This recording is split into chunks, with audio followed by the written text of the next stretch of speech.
parce que tey su ma la joxee réew. mais Sénégalais yi quand même ñoom ñoo ko. non il faut ñu xam ne mooy est-ce que xam la mooy réew. gis nga tey réew. la première chose. mooy l'économie. lu ci topp santé sécurité. te santé ak sécurité sax xaw na am lien. mais dëkk tey soo dee reddition des comptes. nit yi lekk ñu naanuñu. mënuñu feju. di nga reddition bay compte doo fekkaat dëkk après dafa am lu jiitu loolu. te foog naa ñu commencé sentir. la pression du peuple. parce que tey beaucoup de Sénégalais sont déçus. Beaucoup de Sénégalais les critiquent. Même soo xoolee la bataille sur les réseaux sociaux c'était pas comme avant. génnal si biti tu tâtes le pouls. Sénégalais boo wax mu ne ma ñi daal xamuñu dara xaalis bi ñuy leb yëpp fu mu dugg. quand les Sénégalais te disent que yow yaa ngi leb xaalis te ñun gisuñu xaalis bi commence di décourager ne ñii xamuñu dara ne vraiment Macky Sall def nañu erreur le président qui se déplace au nord gis ñu laajte Macky Sall loolu rek war na am na benn changement bu ndaw bu commencé opéré fan la déplacé dem nord bi fan la si nord bi lañu laajte Macky Sall. parce que j'ai vu sur des vidéos quand mu dem au nord. Ouais. Les gens di wax président ñun Macky nañu bëgg déet comme ça ma ni bon c'est difficile pour un président pour man sa ñoom xam na ko et ils ont besoin de résultats man nag maa ngi leen ñaanu ñu am résultat. parce que ñun on a besoin mais est-ce que ñu fekkee dëkk bi quand même parce que jàpp nañ dëkk bi. non désolé xam nga affaire yi. non désolé xam nga loolu waxu politicien la. parce que man lan laa gëm. si kon yéen politiciens yi noonu ngeen di doxalee ak ñun. non xam nga soo gisee ma dugg si politique askan xam nga soo gisee ma dugg si politique y a plusieurs raisons. parce que soo gisee man au début de ma carrière politique damaa doon jiital nit. mais bu ma demee ba si biir xamee ne les politiciens ne sont pas compétents la plupart des gens qui font la politique c'est les moins compétents d'habitude du pays ñoom dañoo dugg si politique pour am dara. moo tax que ñun faut que ñu créer la vraie rupture. parce que ku nekk su nekkee si biti lu muy wax sénégalais yi mooy le train de vie de l'État da nga kaa war a wàññi. bu ñoom Ousmane Sonko ñu si mujj damay jaay avion présidentiel. voiture de député dama koy dindi. caisse noire dama koy dindi. yàq bi dafa war a jeex te ñu ñëwaat les mêmes choses di répété wu. caisse noire yaa ngi fi oto yi jëndaan donc avion présidentiel maa ngi fi donc lu ñu doon kaas moo fi nekk tout le temps mais lu muy wax sénégalais yi tout le temps mooy lan. benn exemple laay wax rek mais c'est juste pour du seen faute par exemple tey. nga jël benn xale bu ndaw di yalwaan. bon loolu sax da nga kaa war a dindi si réew mi parce que xale warut a yalwaan. xale place am école la war a nekk mu jàng parce que ñoom c'est l'avenir de ce pays. mais dama jël benn exemple xale bu ndaw buy yalwaan. mu toog une semaine lekkul. nga jël ceebu yàpp jox ko ne dama saraxe est-ce que yaakaar nga ne sarax bi dana egg lu muy njëkk def day lekk ba pare jël muus denc peut-être lu si des mu dem joxe. cela veut dire donc soo jëlee 10 xale 9 yi loolu la ñuy def. cela veut dire que mooy tey soo jëlee ñoo xam ne c'est des gens yoo xam ne tey suñu duggee ci nguur gi. presque pare nañu. parce que tey koo xam ne amul dara nga def ko président de la république. mais su nekkee président de la république su paree est-ce que foog nga dina delluwaat di liggéey ci administration di liggéey ci société xam nga du ko def moo tax ñu bëri su amee yenn fonction d'état yi. comme ce sera difficile pour eux de se réinsérer dans la vie professionnelle parce que ñu bëri bu ñu doon nekk bu ñu def politique amuñu woon sa métier.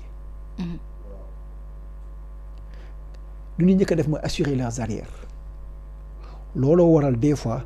corruption bi di bëri ci gouvernement bi. parce que ñu bëri suñu duggee lu ñu njëkk a xalaat mandat dafa gàtt 5 ans la. man 3 ans man nag ma dàq parce que 3 ans man am remaniement ma perte sama poste donc lu gën a wóor mooy. xaaral ma jël dara dugal ko sama poche comme ça ëllëg su ma dàqee ma mën a dund aisément. et c'est ça le mal du Sénégal. mais loolu moo tax nag tandem Diomaye et c'est ça le mal du Sénégal. di xeex maanaam corruption bi ngay tudd. mais su ko bëggoon xeex corruption bi.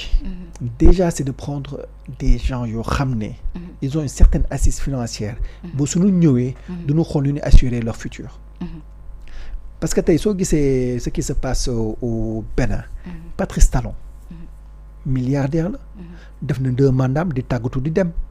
parce que bu dugg ci politique suuroon na ba pare amoon lu mu war a am ba pare dafa suur mais ki nekk Togo mu ngi jëm a xool lu muy def pour toog ci gouvernement bi parce que bu ñu doon jël gouvernement bi suurul woon. mais président est-ce léegi que nag dana loolu nekk dana yu fi doon jaar président yu fi doon jaar dina méngoo ak président bu fi nekk jamono ji parce que ñii dañoo wax jubal dañu wax. xam nga loolooy problème sénégalais gis nga problème sénégalais il se base sur les mots. mais moo tax ñu fal leen. loolooy problème Sénégal nag xam nga dëkk tubaab yi lu tax tubaab yi des fois neex ma ñuy war a saytu su ñoom. parce que ils ont mis des années à le comprendre. ñun tamit war nañu roy su ñoom pour comprendre nu ñu war a tànnee nit. gis nga tey soo nekkee ci société sooy tànn nit lu ngeen njëkk a xool mooy lu mu jàng loo ngeen njëkk a xool après xool expérience am. donc ñu loolu la war a xool ci politicien. léegi tey politicien yi ban formation la am. est-ce qu'il a les capacités intellectuelles pour jiite réew. suñu xoolee loolu ba teg ko. ñu xool est-ce que jaar-jaaram tey. il peut gérer l'économie sénégalaise. quel est son programme. gis nga tubaab bi su xoolee loolu ba pare lu muy def après su xoolee sa expérience. xool sa formation lu muy def dafa lay woo entretien. entretien ci réew mooy débat. les débats politiques doivent être obligatoires dans ce pays. comme dans tous les autres pays. tey soo demee États-Unis def débat politique entre les différents candidats. soo demee France dañuy def débat politique entre les différents candidats. ñun Sénégal dañoo war a woote débat politique entre les candidats. mais candidat bu nekk yaa ngi daw sa morom.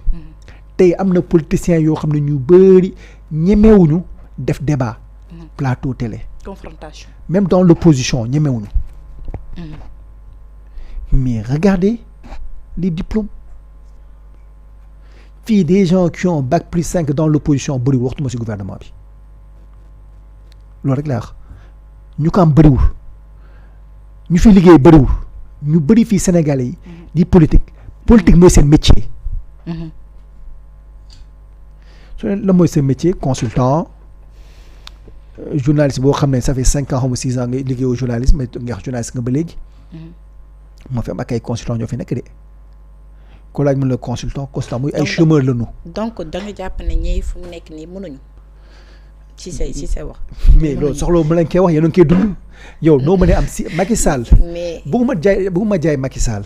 mais Macky Sall avec un budget de 6 000 milliards. moo doon tabax autoroute. moo doon tabax ay pont.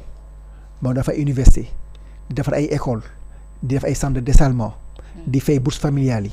di fay bourse xale yi. yow tu as à peu près le même budget. mënatoo fay bourse familiale. mais fekk ñu fi dara nekk itam président. ñu fekk ñu fi dara non c'est-à-dire que. te Macky 12 ans xam nga loolu tax ma ne ko loolu waxu politicien la. parce que état xaalisam fu mu ko amee si nit yi. yow chaque année man mii Amidou Thiaw di liggéey. damay fay sama impôt je paie des millions. keneen fay millions keneen fay millions. loolu yëpp soo ko boolee moo recette état.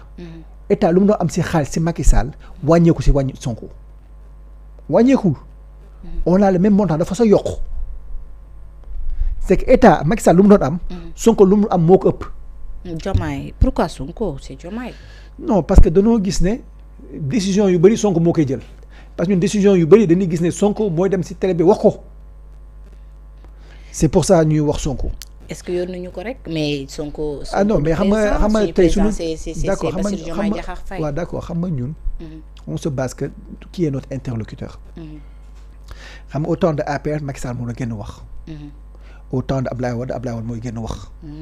mais fii ñun Sonko président fi nañ gisee président ne premier ministre def premier ministre gën man defuma te premier ministre lu mu wax moo am. mais parce que dafa bëgg un premier ministre. waaw d'accord sëñ Babacar un premier ministre super fort. waaw d'accord donc comme il veut un premier ministre super fort oui. donc il est très fort donc comme c'est lui l'homme fort. donc on parle à l'homme fort.